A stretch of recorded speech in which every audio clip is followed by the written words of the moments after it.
বিসমিল্লাহির রহমানির রহিম। গতকাল মেমারি মাদ্রাসার কারি শামসুদ্দিন সাহেব তিনি আহ্বান জানিয়েছেন মুসলিম সমাজের কাছে কাকে ভোট দিতে হবে। আমজনতা উন্নয়ন পার্টিকে ভোট দেওয়া যাবে না, নৌসাদ সিদ্দিকীদের ভোট দেওয়া যাবে না। তাহলে ভোট কাদের দিতে হবে সেটা তিনি আকারে ইঙ্গিতে বুঝিয়ে দিয়েছেন। তা শামসুদ্দিন সাহেবের কাছে আমার প্রশ্ন, যখন উনি বললেন যে কোরআন শেষ হয়ে যাবে তবু আমার উন্নয়নের কথা শেষ হবে না, তখন তো আপনি সাংবাদিক সম্মেলন করলেন না।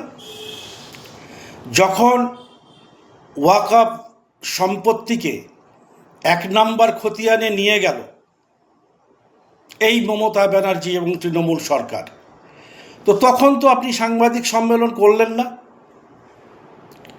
যখন ওবিসি তালিকা ভুন্ডুল করে দিল, মুসলমানদের চাকরির রাস্তা বন্ধ করে দিল, তখন তো আপনি সাংবাদিক সম্মেলন করলেন না। মেমারির গোরস্থানটা নিয়ে ফুটবল ময়দান করলো, তখন তো আপনি মুখে কুলু পেটে বসেছিলেন, আপনি তো সাংবাদিক সম্মেলন করলেন না। যখন দিকে দিকে মুসলিমদের ওপর অত্যাচার হচ্ছে, মারছে মুসলমান, মরছে মুসলমান, তখন তো আপনারা সাংবাদিক সম্মেলন করলেন না। তা আপনারা চটি চাটতে চাটতে চাটতে আপনাদের বিবেক এমন জায়গায় পৌঁছে গেছে যে আপনারা মুনাফেকির স্তরে পৌঁছে গেছেন। আল্লাহ নবী হুজুর সাল্লাল্লাহু আলাইহি সাল্লাম বলেছেন যে প্রথমে একদল আলেমকে আমি জাহান্নামে নিক্ষেপ করব। আল্লাহ না করুন আপনারা সেই তালিকার মধ্যে এসে যাচ্ছেন। দেয়ালের লিখন পড়তে শুরু করুন। আপনাদের কে ঠিকাদারি দিয়েছে ভোটের? জমিয়তের মতো একটা ঐতিহ্যবাহী সংগঠন, যেটা বিপ্লবীদের আঁতরঘর।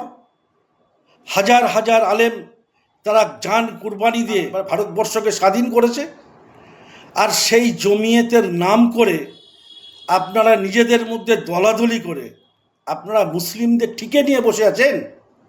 কে শোনে আপনাদের কথা? আপনাদের কমেন্টগুলো পড়ে দেখুন, বাংলার মুসলমানরা আপনাদের কিভাবে দেখে।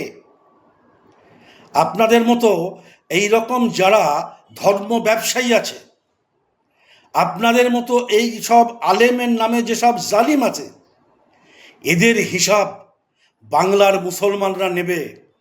আপনি ভাববেন না যে আমরা তো বেশ ভালো গুছিয়ে নিয়েছি, আমরা বিরাট মাদ্রাসা চালাচ্ছি, আমরা স্কুলের ব্যবসা করে, মিশনের ব্যবসা করে কোটি কোটি টাকা করছি, আর চটি চেটে চেটে সেখান থেকে ভালো সুযোগ সুবিধা পাচ্ছি। এই সমস্তগুলো করবেন না। আপনাদের একটা সময় মানুষ সম্মান করত, এখন আপনাদের ঘৃণা করে। চটি চাঁটা আলেমদের আপনাদের ঘৃণা করে, নিন্দা করে। শামসুদ্দিন সাহেব, আপনি একজন ভালো কারি। আপনাকে আমরা আগে কত শ্রদ্ধা করতাম, আপনার মতো মানুষকে। আপনি কোন জায়গায় নিজেকে এনে পৌঁছেছেন? নিজের বিবেককে জিজ্ঞাসা করুন। যদি ঈমান থাকে আপনার মনে যে কুরআন শেষ হয়ে গেলেও মমতা বন্দ্যোপাধ্যায়ের উন্নয়নের কাহিনী শেষ হবে না, আপনি সেইটা নিয়ে সাংবাদিক সম্মেলন না করে আপনি মুসলমানদের ঠিকাদারি নিয়েছেন। ছি আপনাদের এই সমস্ত কাজকর্মে পশ্চিমবাংলার জনগণ আপনাদের ছি ছি করছে। কাজেই সাধু সাবধান হয়ে যান। দেয়ালের লেখা পড়তে শিখুন, দেয়ালের লেখা পড়ুন।